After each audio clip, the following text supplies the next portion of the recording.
So upcoming Friday nights, me and the degenerate boys that we are, we're coming back with the betting show. You look at the way he bounces off tacklers, the way that he keeps his eyes downfield, his vision, his ability to find holes, his pass catching ability, right? Because he has. In my lifetime, I'd put him at probably around the 2 area, with, again, the only other person up there being King Ricky. Anthony Richardson or Caleb Williams at the 111. Yeah. So just hit us.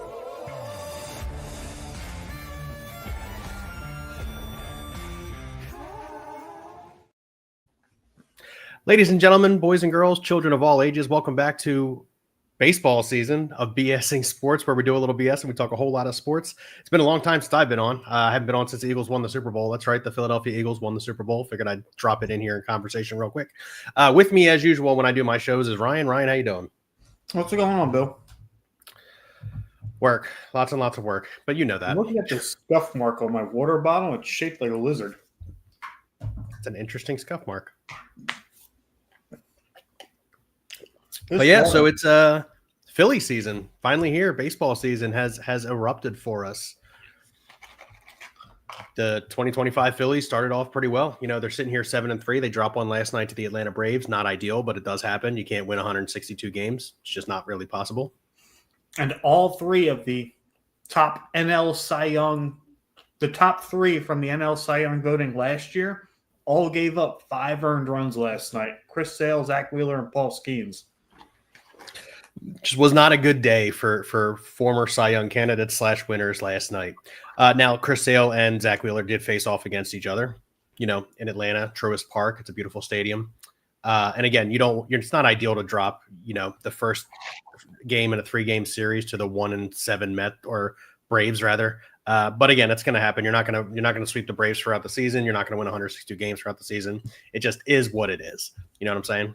Mm-hmm. Oh, Timmy says he loves the jersey frames in the background for me here. Yep, as you guys know, my wife was pretty awesome and took care of that for me. So thanks, Al. Appreciate you. Tim wants to know what you're eating, Ryan. These nuts. Ha. Funny. No, but yeah, again, it's Philly season. Let's just jump right in. I'll let you get started. Let's talk hitters. You know, we're already 10 games in. Let's talk about what you've seen, how you're feeling so far. Got a truly a mixed bag when it comes to the hitters, right? Because through like 5 games of the season, the Phillies had like a 600 OBP against the opposing bullpens. Like they couldn't do shit against starters. Pardon my French. They couldn't do squat against starting pitching. But they were just hammering bullpens, and it still seems to be the case. But you know, it's cooled off a little bit since then. They did score 5 on Sale yesterday, which is nice to see. But it's truly been a mixed bag. I think it'll probably level out a little bit more. But I think that the Phillies have a good offense. I think they have a good enough offense. I do not think it's the strength of the team. Yeah, I would agree that the offense is pretty good. Yeah, I'm going to agree with that. To put it in perspective for you, we've got 3 guys who have played all 10 games this season. Kyle Schwarber, Nick Castellanos, and Bryce Harper. Schwarber, 324, 444, 811. Castellanos, 314, 385, 571. Sorry, you're breaking up on my side there, bud.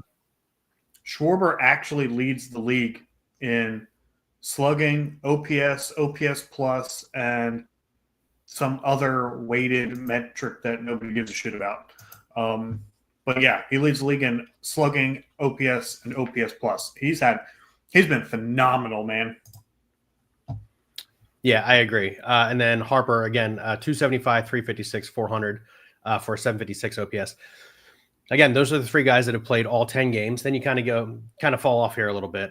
Some players that have played 9 games: Kepler, Marsh, Stott, and Bohm. While Stott is the only one above 250, the rest of them are struggling.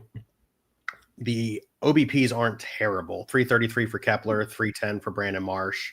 We won't talk about Alec Bohm right now. How do you feel about the constant start of Marsh in center field, and B, the acquisition of Kepler so far? So it's still early, right? Got to really remember that. I do appreciate the fact that the Phillies gave Brandon Marsh a chance to lose the job, because that's a lot of what the fans were calling for since we've acquired him was, oh, Brandon Marsh needs to be an everyday center fielder. People complaining, why is Brandon Marsh not hitting against lefties and blah, blah, blah, blah, blah. Well, here's his chance. I personally have never been very high on Brandon Marsh. I think that he's kind of capped out as a hitter. I don't think he was a particularly great hitting prospect when he was with the Angels.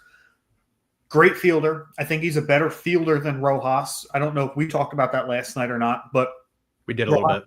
Might be faster. I think Marsh is better defensively. Those two things aren't necessarily parallel with one another. But I don't think Marsh is it, man. I think Marsh would be a great fourth outfielder. Yes. So I'm a little higher on Brandon Marsh than you are.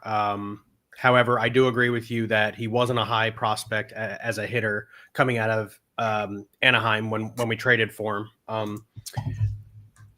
But to your credit and to what you pointed out, I 100% think he's a better fielder than Johan Rojas. Point in case last night, and I get it. We're going to talk about it here in a little bit, kind of handcuffing yourself, having Sosa out there in right field. Left field. I'm sorry. Wherever Sosa was playing last night. I always get it confused. Left field. How do you play baseball and you don't know which one's right field and which one's left field? It's a really good question. I always got it confused even when I was playing. It's not a situation where as an adult it got better. It didn't get better. No, but again, I know you're playing with Sosa out there who's not a normal everyday outfielder, but Rojas, that ball last night landed in front of your feet. And you looked at Sosa like he did something wrong. Like, no, guy, hey, you're the everyday center. Well, you're the center fielder. You're supposed to be the commander out there. You're supposed to make that call. And again, I go back to if you were tracking the ball, Rojas, it landed at your feet. So I do agree that Marsh is the better outfielder and fielding outfielder. Yes, speed is really nice, but if you can't do anything with it, takes terrible angles, like you said, doesn't take command of the outfield. Yeah, Rojas is not the center fielder moving forward either. I think that that's a position that they need to fix. I know I have mentioned that in the past, Trey Turner has played center field when he was with other teams, particularly the Dodgers. I would be open to sending him back out there. Given the talent on the roster right now, I would agree with that. I understand that you want to keep an additional left-handed bat in the lineup, but if you're getting production out of Schwarber, out of Harper, Kepler starts to produce, you're getting production out of those guys. I could lose the extra left-handed bat. I really could. So I wouldn't mind seeing Turner out in center field, because especially if you're forcing Sosa to play the outfield, which is not something he's good at. He showed last night, yes, he had a great catch robbing a home run, but I think that was, more luck, better lucky than good in that scenario. He's just not an outfielder. He's not an everyday outfielder. He's going to make mistakes. And we saw it later in the game with Wheeler still on the hill, where Sosa just kind of pulling up on balls that maybe quicker outfielders would have gotten to or made an attempt to try and get to. You're handcuffing yourself playing Sosa in the outfield. So, yes, I would rather see Turner in center, Sosa at short, if that's the dynamic that you want to do, where you want Sosa in the lineup. Because, again, he did start the season hitting 600. He's hitting 487 right now. I get it. You want Sosa's bat in the lineup. Unfortunately, I think you're going to hurt Sosa's bat if he's not confident where he's playing in the field as well. Yeah, and, I get that Sosa's off to a good start as well. That's also a guy who very obviously is going to level out. He's going to hit a plateau at some point and hope he'll come back down to earth. But if you're asking – if the question is who has to be in the lineup every day, Edmundo Sosa at short or Brandon Marsh in center – I would rather see Edmundo Sosa out there every day. That's just my personal opinion. But I get Sosa had a rough day yesterday. It was his first game playing the outfield. And the reality is that's how he's getting in the lineup. He's going to have to learn how to play everywhere. And he may suck defensively. That's modern day baseball. That's true. It is. If he's able to produce at the plate, I mean, look, we had Pat Burrell out there for years and years and years. If you're able to produce at the plate, they'll find a spot on the field for you. I mean, it's just the way it is. Left field's usually it. Yep. 100%. Yeah. Let's go back to, you didn't really touch on it because we kind of hyper-focused on Marsh and Rojas there. The acquisition of Max Kepler. I know he's hitting 172 right now, but again, he does have a 333 OBP. How you feeling about the addition of Max Kepler? Max Kepler go to the plate and doesn't like absolutely piss me off. So I'm okay with like the That's a good way fact to that look he's at at it. 172. You know, he's working counts. He's not, doing some selfish things like swinging at the first pitch.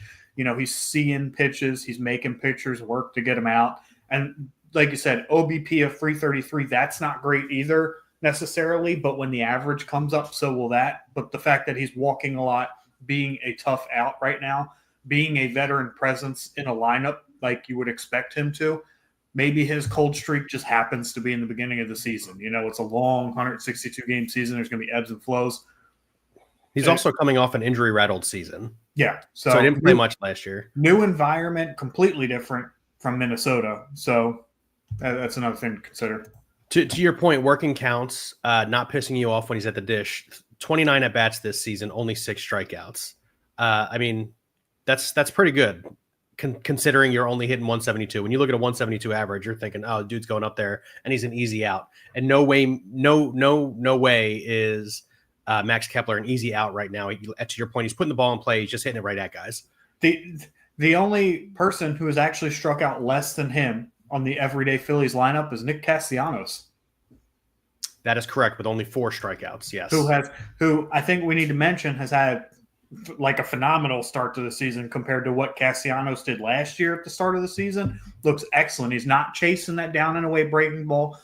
We've seen that he's changed his swing, particularly on the backswing, keeping both hands on the bat now. So it's a little bit shorter, a little bit crisper to the baseball. I think he looks fantastic. I think he looks great. I really do. I wish he's doing it less this season, but there are times where he's first pitch swinging, and I think to myself, man, you really, really could have taken a pitch. Now I say that, and he hit a grand slam against the Dodgers the other day. So like it's a give and take. It's what Nick Castellanos is. He's going to the dish, expecting to swing the bat.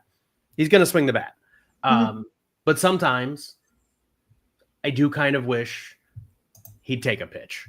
Every now and then, just take a pitch. And again, he's done it a lot more this season than he has in the past.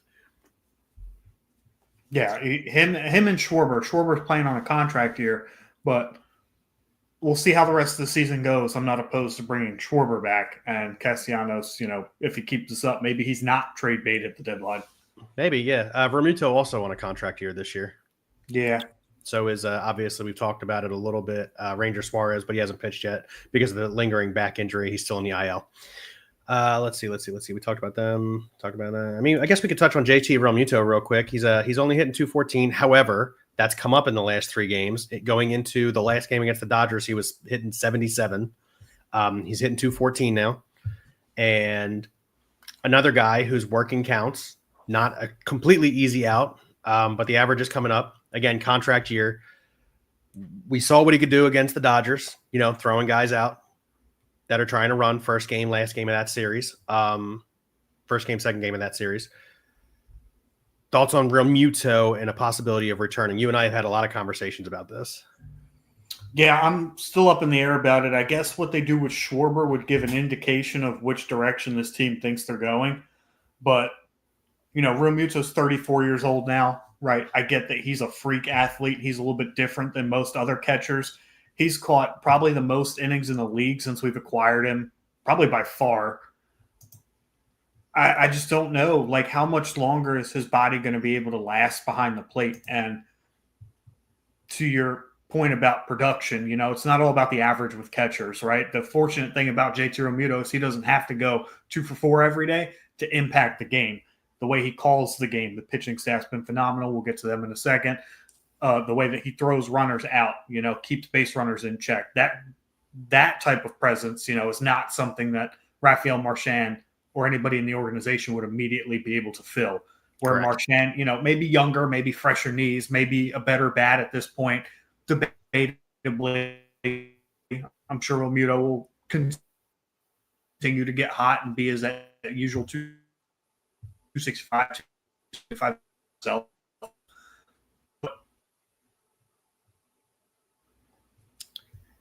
I don't know if it's just me, but you're breaking up. It might just be me. I think it is you.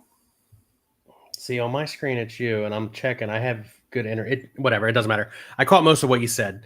Once JT gets back up to hitting his 250, 255, I think we're gonna.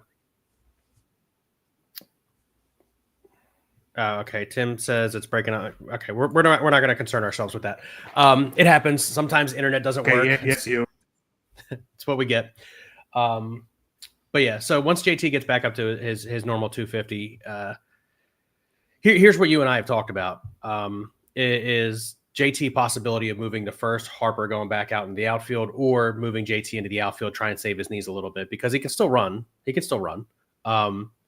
But to your point, he's 34 years old. So if he's only produces 250 this year, but he impacts the game on like a huge level behind the plate, like how do you feel about the movement there? Movement to the outfield? Yeah, because obviously he won't be able to impact as much in the outfield as he is behind the dish. So, like in that scenario, you'd probably let him walk, right? Yeah, at that point, I would just, I would probably just move off of him. I don't think that, I think Romito is a good bat. I think he's a good bat, better bat in relation to his position versus other players in the league. But I think that if you took JT Romito's production and moved it to the outfield, it's probably something you can get elsewhere for probably cheaper. Yeah, okay, I'm on the same page there. Move on to the pitchers. We got a pair of acquisitions there as well. But obviously, we talked about Zach Wheeler giving up 5 runs last night. Aaron Nola has looked a bit rough this season. However, before we talk about the Gopher Ball, let's talk about the acquisition of Jesus Luzardo and how good he's been. Acquired him from the Marlins. Obviously, he had been dealing with some injuries the past few years, so he hadn't really had an opportunity to show his stuff. Getting the opportunity with Philadelphia, and now he's 2-0 with a 1.50 ERA. He's only given up 7 hits on the season, only 2 earned runs, and they were on a 2-run home run. 0.92 WHIP, 167 average against, with 19 strikeouts. Not to mention, stifled the Dodgers for 7 innings the other night. Yeah, Luzardo's been fantastic. This is a guy who came up as a top 100 prospect, actually a top 30 prospect, if I remember right. This was some time ago in the Oakland organization. And this is the product they thought they were going to get. If Jesus Luzardo can stay healthy, this is the product that we think they're going to get. And a great 1-year deal signing by the Phillies to go ahead and let him try and be this guy. Hopefully he's this guy all year. He'll have his rough starts. He'll come back toward the median. It happens. But he has been fantastic. Developed the sweeper in the offseason. That looks really good. I mean, can't say too much more about him. He's been excellent. Ken Brandt says he struck out Ohtani 3 times. It's worth noting that the Phillies kept Ohtani off the base path for almost the entire series. So that was Nola. That comment says he struck out Ohtani. Yeah. Ohtani. It's Ohtani. Ohtani, Dad. But Tim Brandt asks if he pitches like this into the All-Star break, do we re-sign him? No. Like, do we re-sign him in the offseason? Possibly. Do we re-sign him at the All-Star break? No. Yeah, I agree. If he pitches like this into the All-Star break, you got to see more. Look what happened to Ranger Suarez last year. Yeah, I need to see August, September, October. Exactly. I agree. Tim says he thinks he went 1 for 9. Ohtani, that is, in the Dodgers-Phillies series. I think that is accurate. And then on his one-time reaching base, JT throw him out going to second. Fun times. But yeah. Now, again, starting pitching outside of Aaron Nola has been pretty good. Aaron Nola, again, getting tug up by the Gopher Ball. He's given up 4 home runs on the season. Not ideal in 2 starts, Yeah, no, and that's been Nola's big. Every time I watch Aaron Nola pitch, when he gets beat up, it seems like every mistake he makes, and there will be games where he makes very little of them, but just seems like every mistake he makes gets hit a mile. It's true. Yeah, I know that Wheeler has 3 home runs, but Wheeler has 1 more start than Aaron Nola does. So also, for those of you in the comments, those of you watching, the Phillies in Aaron Nola's last start, I think it was Nola's last start, finally gave up their first run as a starting group that didn't come off the home run. They allowed their first 13 earned runs on the season, I believe it was, all came from home runs. That is correct. That is accurate. Yeah. Yeah. And again, Tim, I realize that Wheeler has also given up 3 home runs on the season. However, Wheeler has one more start than Aaron Nola does. And Wheeler's, outside of last night, seemed to come at a time where it doesn't really matter so much. I know that sounds weird, like, oh, it's okay to give up a solo home run, but sometimes it is okay to give up a solo home run. Last night, he gave up a 3-run shot to Murphy, but again, we talked about Rojas not catching that ball. He should have never been in the scenario. Wheeler didn't look crisp last night. He was missing his spot a lot. Couldn't get Kelenic to chase the ball down and low out of the zone. And then after that first Kelenic at bat, it looked like he just couldn't get strikes low in the zone. But it is what it is. You're not going to be crisp every game. No, Wheeler was off yesterday. He was due. He was due to be off. Correct. Another guy that we acquired in the offseason, Jordan Romano. And I've heard it said like 10 different days. Romano. Yeah, they went over it in the announcer's booth one game, and I just do not remember what they said the right pronunciation was. I think the right pronunciation is Romano, long A. I think it's Romano. Romano? Yeah. Romano? All right, we'll say it your way. So Jordan Romano has been terrible for us so far. Yeah, which stinks because they're really good. They signed him, in the same aspect of Jesus Luzardo. Hey, I see the ceiling of this player. And this is a guy who 2 and 3 years ago had over 40 saves in each season.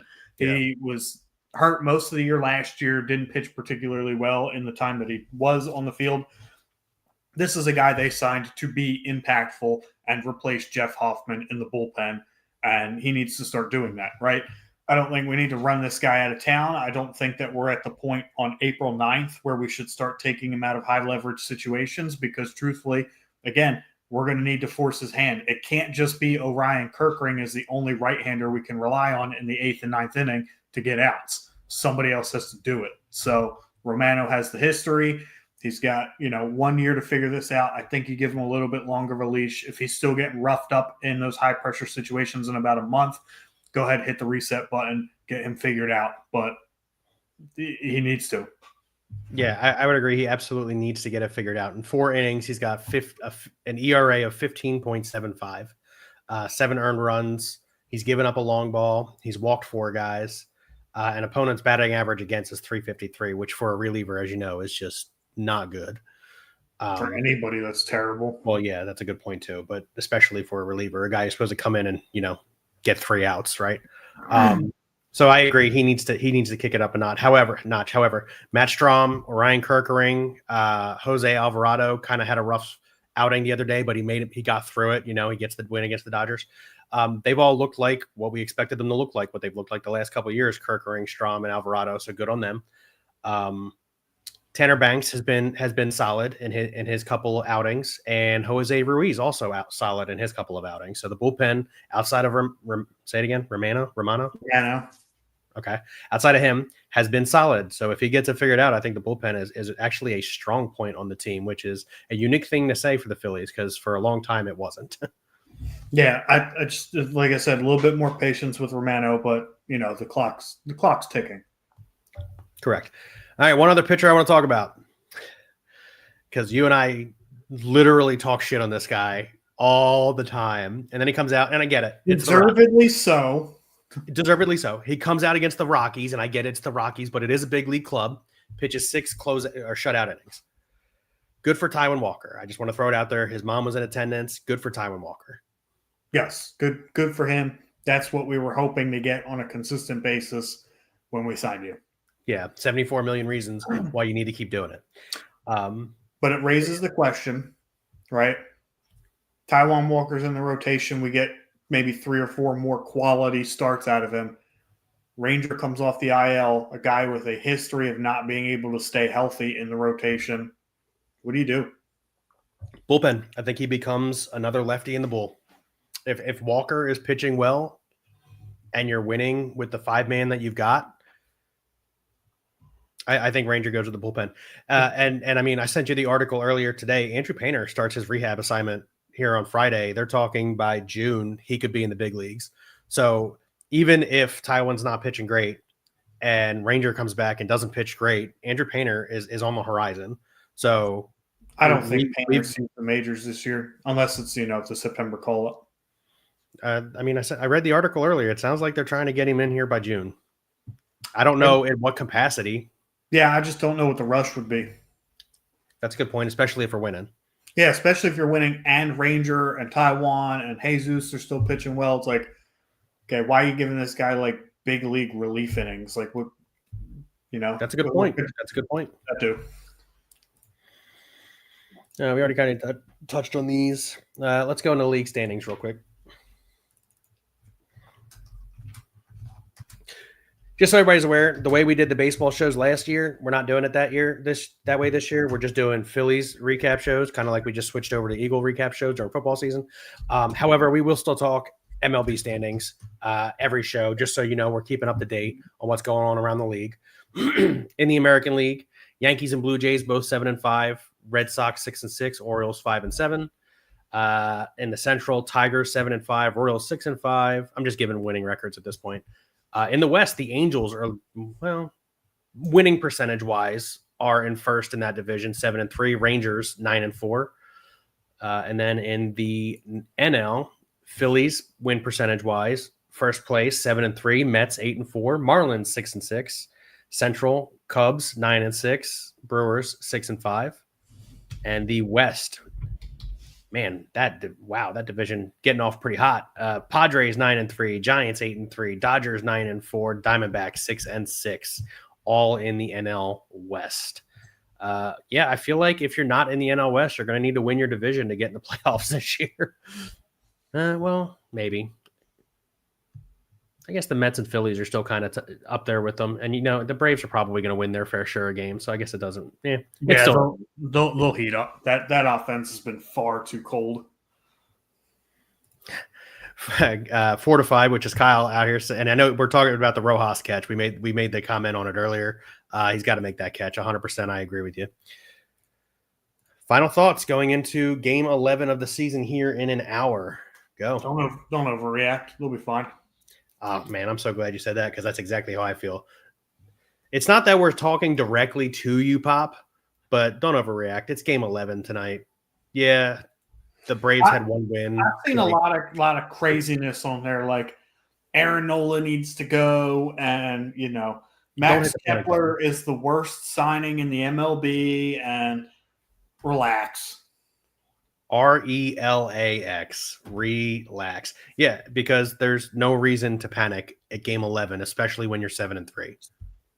You just came off taking 2 or 3 from the defending World Series champs, and the team that everybody is glazing is unbeatable. So seriously glazing.